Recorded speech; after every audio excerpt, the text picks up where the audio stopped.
Baik, oke, saya mulai ya. Bismillahirrahmanirrahim. Assalamualaikum warahmatullahi wabarakatuh. Waalaikumsalam warahmatullahi Waalaikumsalam wabarakatuh. warahmatullahi wabarakatuh. Selamat siang ya, teman-teman semuanya, mahasiswa kedokteran semester 5, semester 5. Eh, Hari ini kita berjumpa kembali di kuliah kedokteran ya. Kuliah kedokteran, blok reproduksi yang kita sudah menginjak di hampir separuh ya perjalanan kita. Nah, kali ini kebetulan saya yang akan membawakan kuliah pada kesempatan siang hari ini.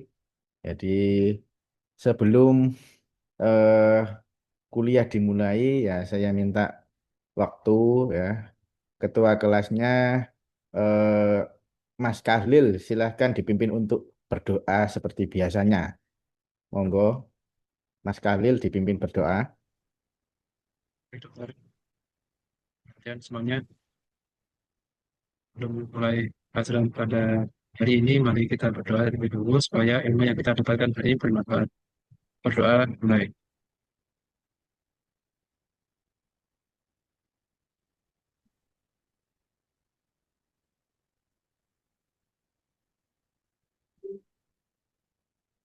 Amin. Dan kata cukup dalam berdoa. Terima kasih. Ya, terima kasih. Ya, kita sudah berdoa untuk link presensi seperti biasa ya. Sudah saya buatkan kode presensi juga sudah saya share di kolom chat ya. Silahkan dilakukan presensi. Baik, ini kita belajar mengenai perdarahan trimester pertama kehamilan atau awal kehamilan. Kita mulai dengan capaian pembelajarannya.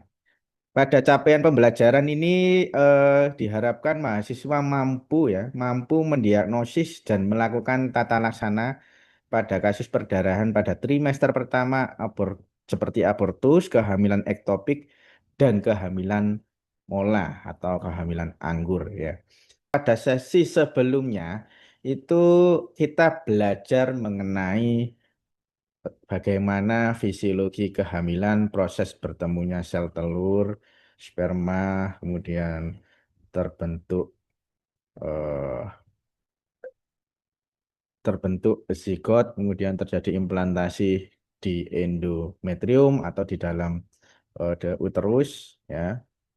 Bagaimana mendiagnosisnya itu kita pelajari di pertemuan sebelumnya. Ini sekarang kita belajar mengenai ectopic pregnancy ya. Apa itu ectopic pregnancy?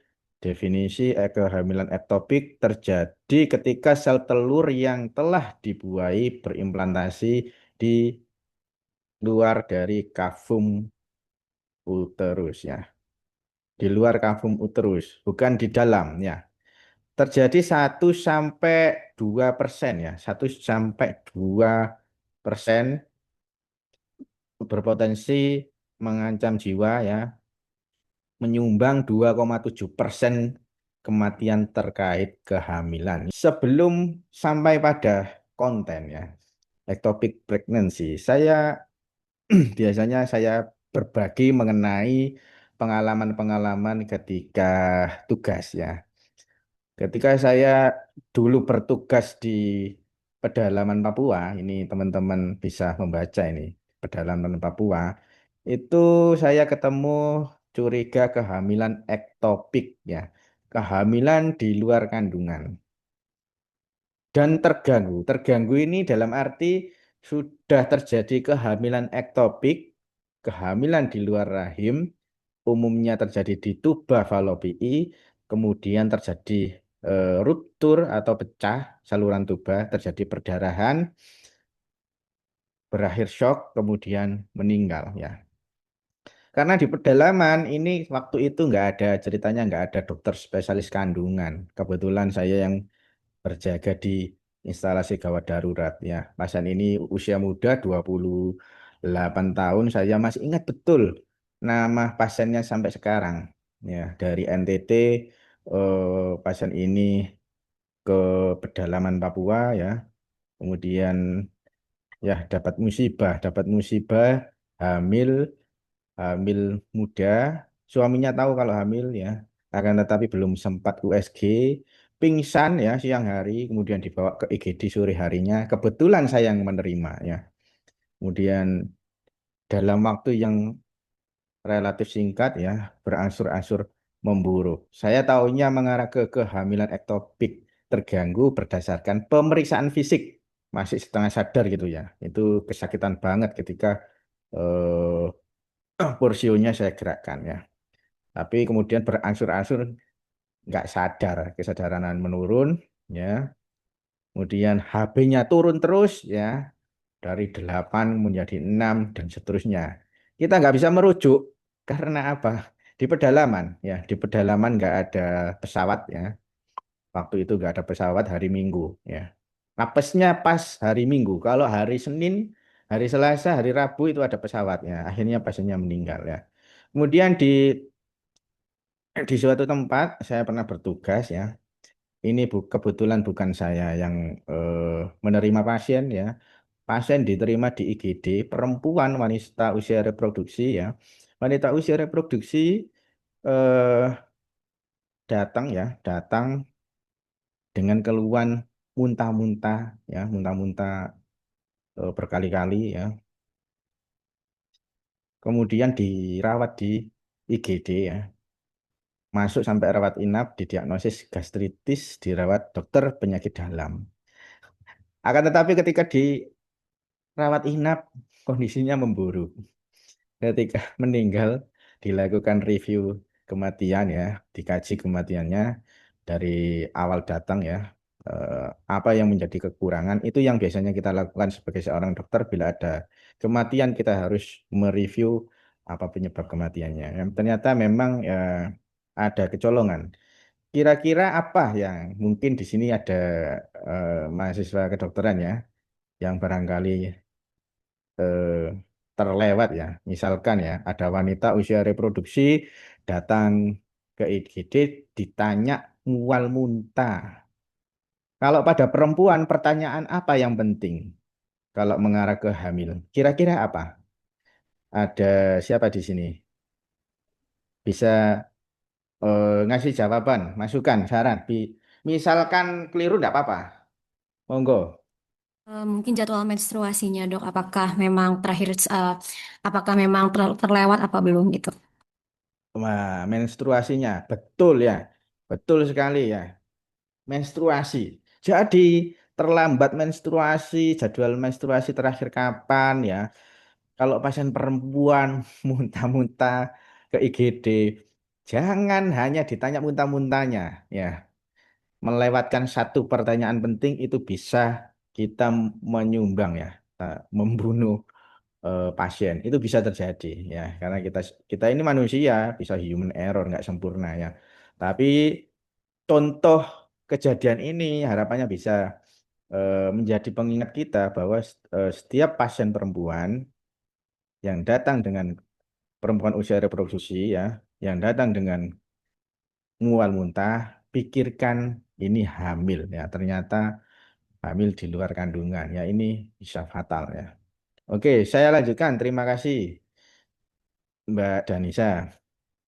Kehamilan ektopik ya, hamil di luar kandungan. Ini kita bisa melihat di gambar ini ya. Ada kehamilan cervical di cervix ya, ada yang di peritoneal, ada yang di ovarian ya, ada yang di abdomen, bisa sampai menempel implantasi di liver. Itu pernah terjadi di saat saya bertugas di RSUD Dr. Sutomo, masih pendidikan dokter spesialis.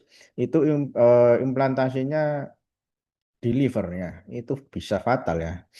Kemudian yang paling sering itu terjadi di tuba ya. Di tuba falopii ya, saluran tuba.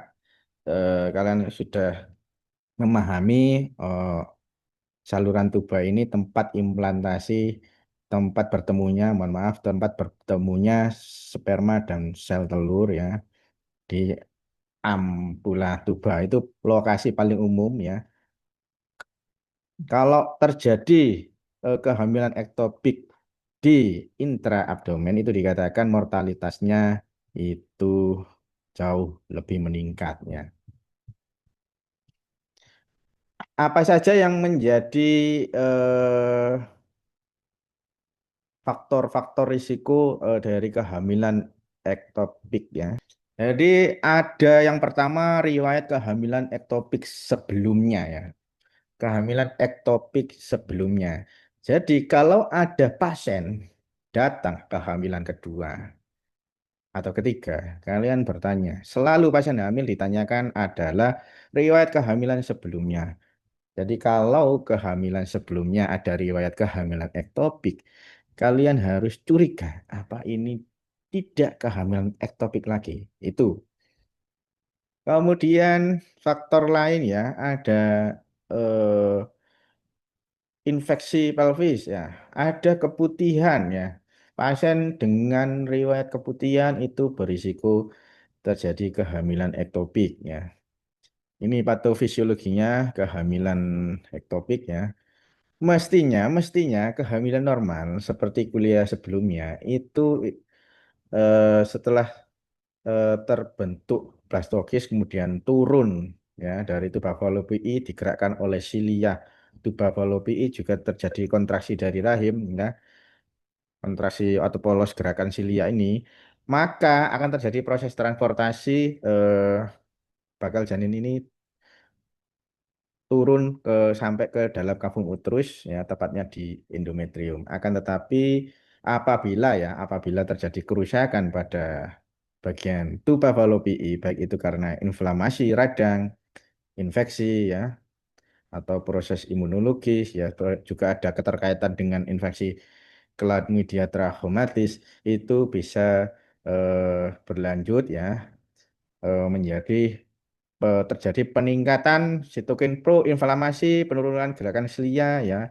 sehingga nanti berujung luarannya pada ya implantasi ini tidak terjadi semestinya di endometrium ya, akan tetapi eh, terjadi implantasi di dalam ampula tuba misalkan ya, tertahan di situ yang kemudian seiring berjalannya usia kehamilan ya perlahan-lahan akan membesar yang kemudian bisa terjadi ruptur dari tuba fallopi'i. Kalau terjadi di tuba fallopi'i ya.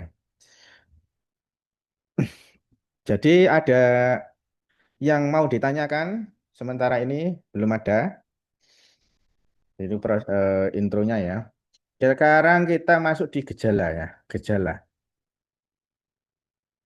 Gejala biasanya terjadi nyeri kolik abdomennya atau pelvis seringkali unilateral. Ini mengikuti dari lokasinya biasanya ya. Misalkan terjadi kehamilan ektopik di saluran tuba kiri ya, umumnya mengikuti yang sisi kiri ya, kalau unilateral ya. Kemudian nyerinya ini tajam, nyeri hebat yang sifatnya bisa mendadak ya. Eh, Kemudian nyeri ini berangsur-angsur bisa terjadi menyeluruh ya. Yang awalnya hanya unilateral ya, kemudian bisa menyeluruh akibat ruptur dari tuba fallopi'i ya. Ruptur dari tuba fallopi'i akibat kehamilan ektopik itu kemudian darah mengisi di area peritoneum ya itu juga akan menyebabkan nyeri. Ada gejala tambahan seperti pusing ya, bisa sampai pingsan ya. Pasien yang saya sebutkan tadi di Papua itu justru keluhannya pingsan ya. Pingsan dianggap penyebab yang lain ya. Kemudian ya mungkin diberi obat ya bangun tapi nanti gak sadar lagi dia. Ya itu hati-hati ya. Ada perempuan datang ya usia reproduksi pingsan ya tadi tanya jangan asal didiagnosis sinkop gitu ya. Pastikan haid terakhirnya kapan ya. Kemudian mual muntah seperti gejala dari hamil itu sendiri ada sampai nyeri bau bisa. Ini pemeriksaan fisik ya, kita masuk ke pemeriksaan fisik ya. kita perlu evaluasi tanda vital, takikardi dan hipotensi. Nadinya cepat. Nadinya cepat. Awalnya mungkin normal ya. Datang ke IGD, sakit, nyeri, kemudian mungkin masih sekitar 90, nadinya sudah mulai naik karena nyeri ya. Berangsur-angsur ya, 1-2 jam kemudian terjadi nadinya meningkat ya, 120, hipotensi, tensinya turun ya, terjadi ketidakstabilan hemodinamik ya, di bawah 90 bahkan berangsur-angsur 70 ya, ya bisa terjadi yang kemudian jatuh dalam kondisi shock. Kemudian kita harus melakukan pemeriksaan abdomen dan suprapubik. Yang penting ini adalah lokasi nyeri ya. Lokasi nyeri tadi sudah dijelaskan, biasanya unilateral, ya nanti akan berangsur-angsur. eh, Kalau terjadi ruptur ya, terjadi guarding abdomen ini eh, perutnya keras seperti papan, seperti pada peritonitis ya. Kalau yang mungkin sudah melewati baca-baca, belum melewati ya kalian blog yang berkaitan dengan apendisitis, itu juga bisa terjadi ruptur dari apendisitis, kemudian mengisi darahnya mengisi seluruh kafum abdomen, ini diistilahkan peritonitis ya. Itu sakitnya hampir ke seluruh area abdomen ya. Ini yang dimaksud faktor pemicu ini nyerinya eh, dilakukan manuver tekanan pada area suprapubik ya, atau dilakukan oleh dokter pemeriksa, dilakukan evaluasi nyeri dengan palpasi terdapat nyeri tekan ya, nyeri lepas ya itu bisa eh, dilakukan demikian ya. Kemudian yang penting di sini ya pemeriksaan vagina ya, inspekulo ya, inspekulo ya. Inspekulo ini penting nanti kalau kalian bertugas di pedalaman ya, kalian review dulu alat-alat yang tersedia di puskesmas ya. Di sini siapa yang mau mengabdi di pedalaman ini? Coba saya mau tanya dulu itu. Ada nggak yang mau apa nanti ke pedalaman seperti saya ke Papua? Ada nggak di sini? Saya mau dong. Oh ini. Saya juga mau dokter. Oh ya ya ya ya. Itu.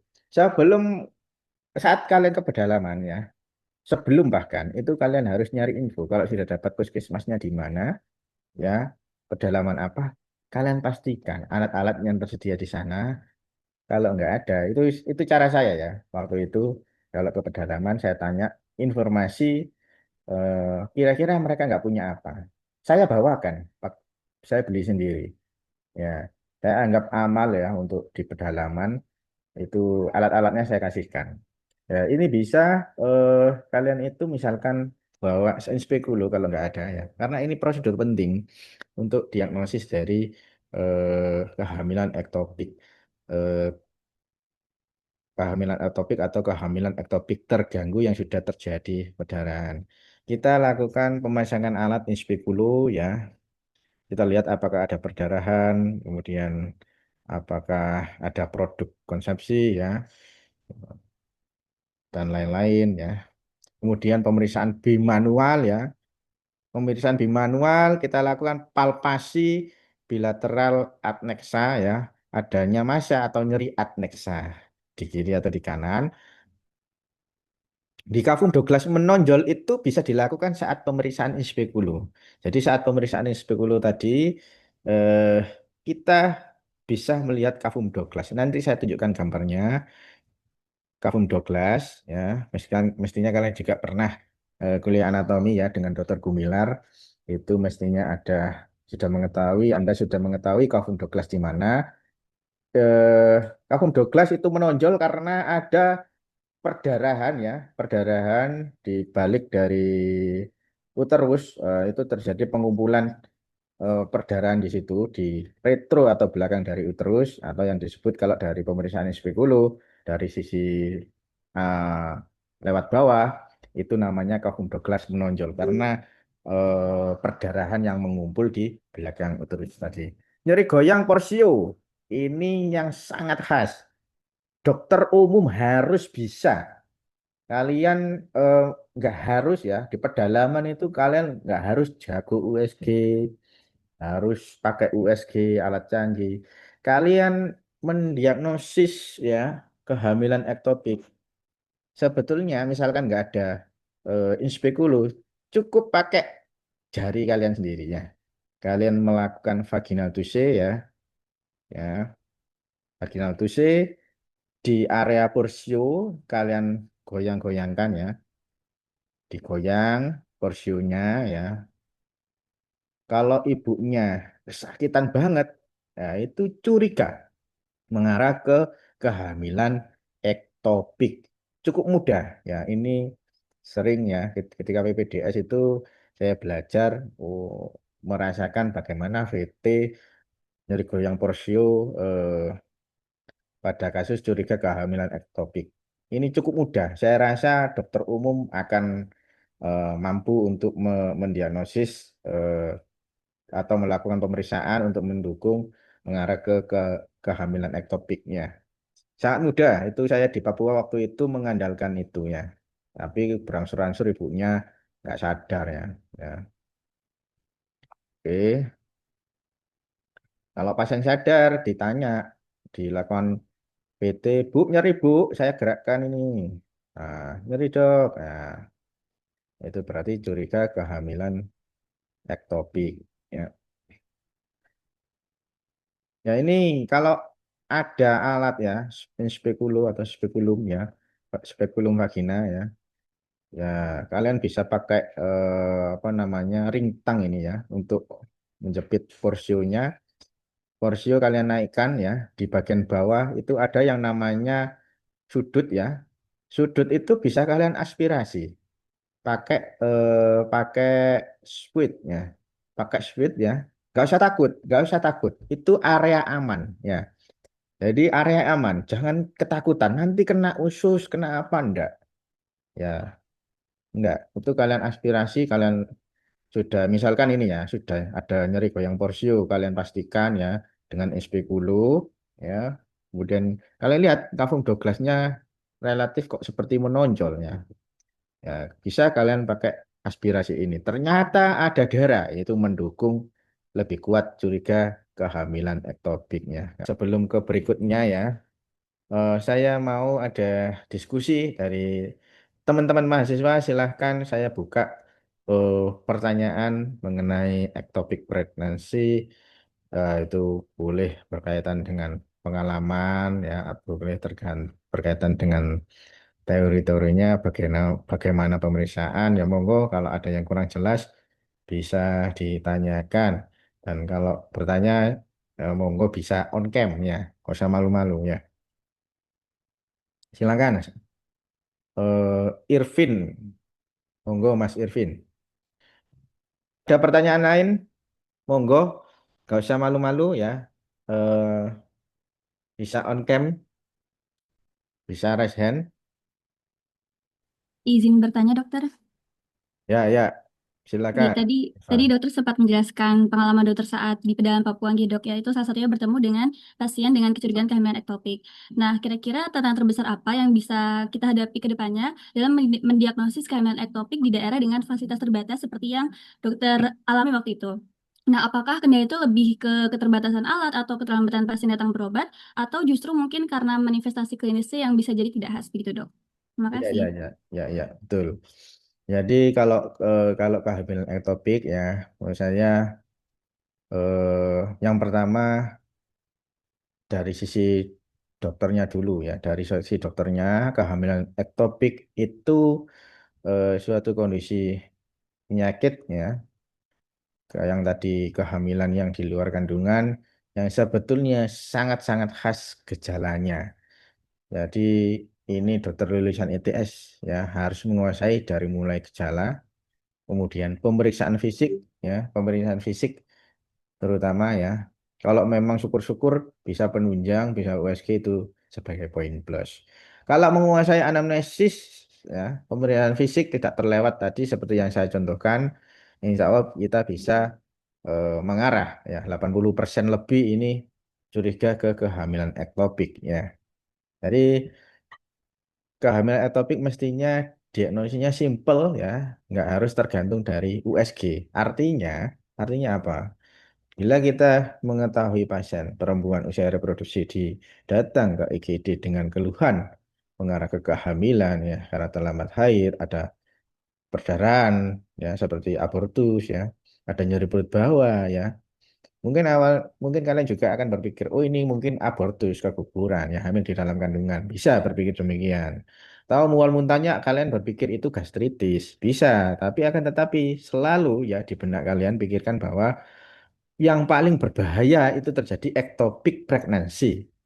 Ya, kalian harus curiga mengarah yang paling berbahaya terlebih dahulu, baru kalian mikir yang tidak berbahaya. Itu pikirkan itu. Itu pengalaman di Papua dan juga salah satu kabupaten itu terjadi. Ya, relatif di kota itu ya, yang salah satu kabupaten itu bukan yang sangat pedalaman, enggak.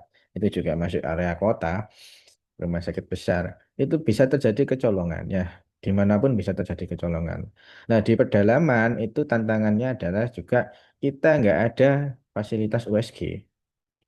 Saya pada waktu itu ya, eh, kebetulan di rumah sakit saya ada USG. Namun pada saat itu saya nggak bisa ya, karena saya bukan lulusan ITS. Jadi kalau lulusan ITS harusnya nanti bisa USG kalian ya. Saya kan bukan lulusan ITS, kampus yang di sebelah itu eh, saya nggak diajari USG ya. Akan tetapi dari anamnesis pemeriksaan fisik saja, saya itu waktu itu sudah langsung ya. Bidane tanya, dok ini mengarah ke apa? Ini kehamilan ektopik, curiga.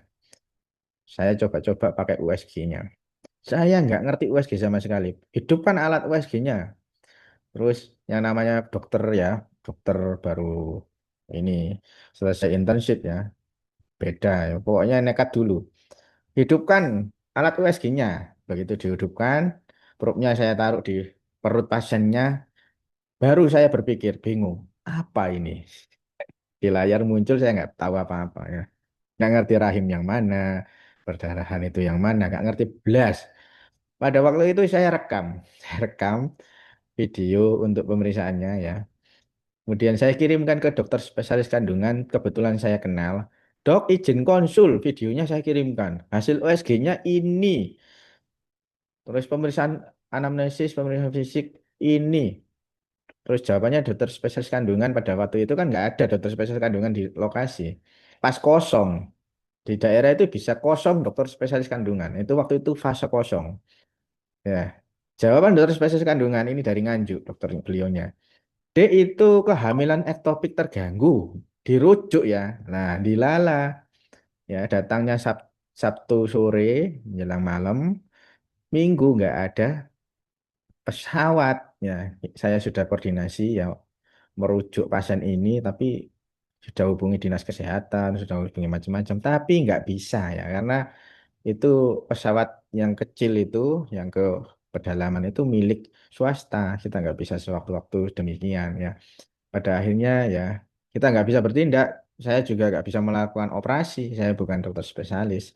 Itulah keterbatasan ketika kita tahu ini apa, namun kita nggak punya kompetensi ya, nggak punya skill, apalagi ditambah transportasinya nggak ada. Itu tantangan di daerah demikian. Itu nyata terjadi. Kalian nanti bisa menghadapi bagi yang dinasnya di pedalaman ya.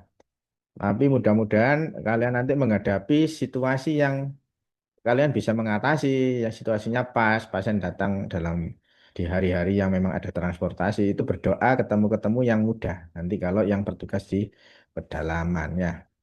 Di itu pengalaman yang di Papua dan di tempat lain. Mungkin ada pertanyaan berikutnya sebelum kita bergeser ya.